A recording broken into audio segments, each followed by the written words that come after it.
Hey everybody, back at you with the quick do-it-yourself video. I'm going to try and do this in under 5 minutes, all said and done. It's the holiday season. In our family, it's a tradition to go ahead and make some homemade gifts. I had just got done making a puppet theater for our local Awana club, and with a little bit of the wood left over, I came up with this little idea.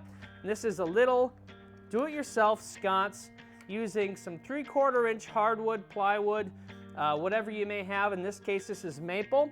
You got a small pint-sized ball jar and a $1 battery LED light string. So you'll need a few tools. You need the wood, the skill saw. You'll need a router if you have it, otherwise you can skip this step.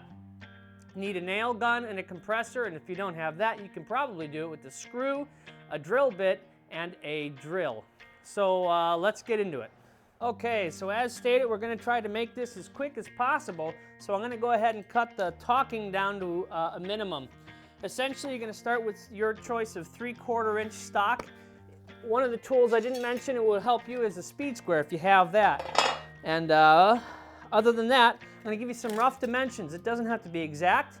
Some of these, because I was cutting them out of scrap pieces, scrap cuts, they're a little narrower. They're not quite the same, but they're close to the same. So I'm going to go ahead and use this size as my template. Now we'll do 6x10.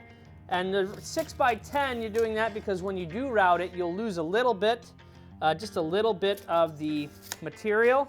So I'm giving myself a little bit of wiggle room. But you go ahead and get yourself marked out using your speed square. Draw your lines here, okay? Now at the same time, I'm going to show you this, right? This is a template that I've previously cut out. When it's all said and done and I router it, it'll have a nice finished edge. But your starting dimensions for that piece of wood is going to be 4¼ by 4¼ okay? So you're going to cut, you can do 4¼ 4½ if you want to go 4½, it's not exact. And essentially what you do is once you get your square piece cut, you'll go ahead and take the lid, right, this lid here, or you can even use the jar as sort of a guide.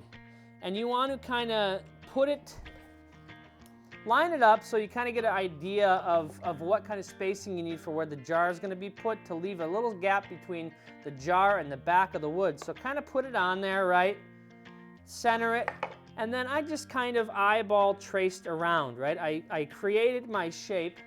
And then using a jigsaw, I went in and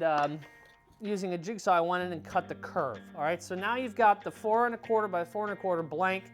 I've traced, I've kind of freehand drawn and cut my curve. So this needs to be routed, and we'll do that right after we get this piece cut. So I'm going to get the saw going, get this piece cut, and get the router set up, and I'll show you how to do that.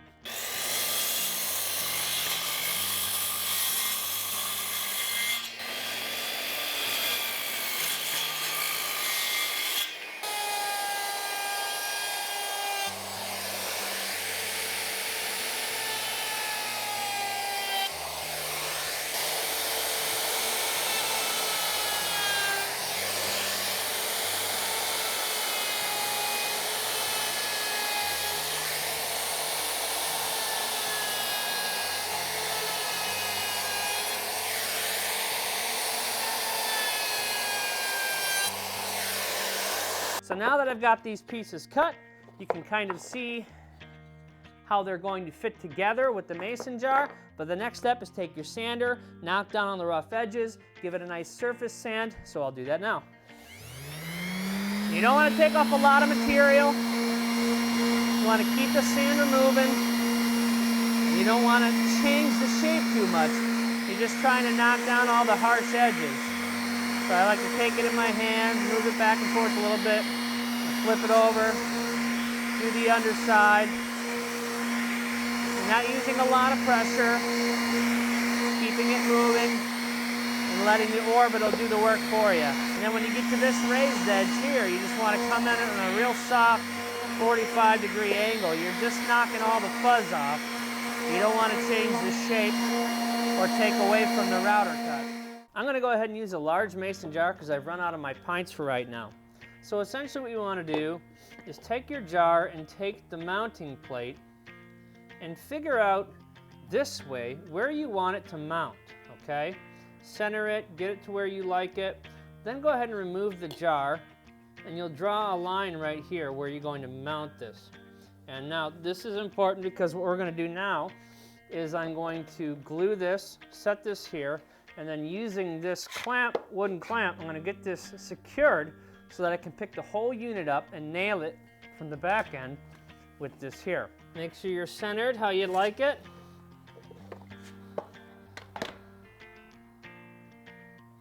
And then come in here and very gently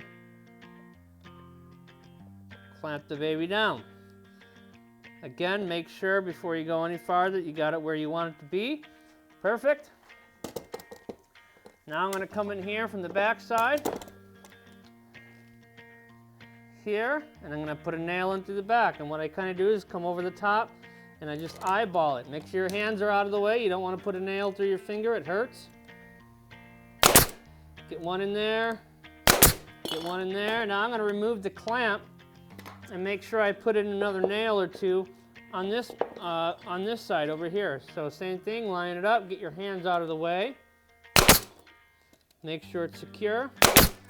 All right, and now, with any luck, you've got yourself your thing mounted. Now the next thing that we're going to do is we're going to take the lid of your jar and a short screw. Make sure that you pick a screw that's not too long, then it's going to poke through the finished edge of this, because then you'll have ruined it.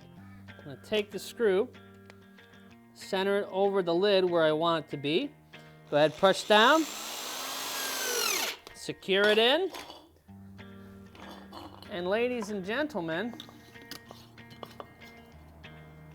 you have yourself a mounted jar. All right, ladies and gentlemen, well, if you followed along, then you now have yourself a completed ball mason jar sconce.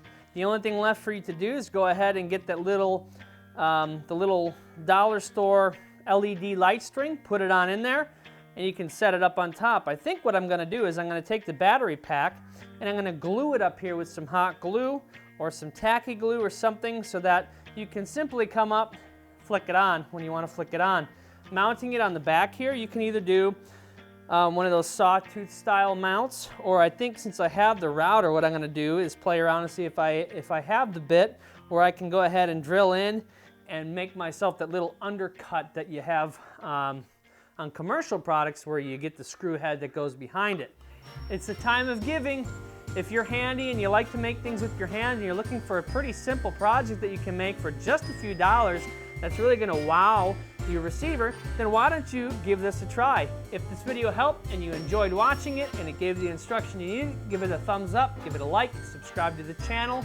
We do a lot of do-it-yourself stuff here. We do a lot of chicken-related content. We go ahead and share a lot of our family vlogs and trips and fun days. So if you like that kind of thing and you want to follow along, then go ahead and subscribe. All right, well, have a very, very Merry Christmas and a Happy New Year. And as always, keep on learning, keep growing, and keep at it.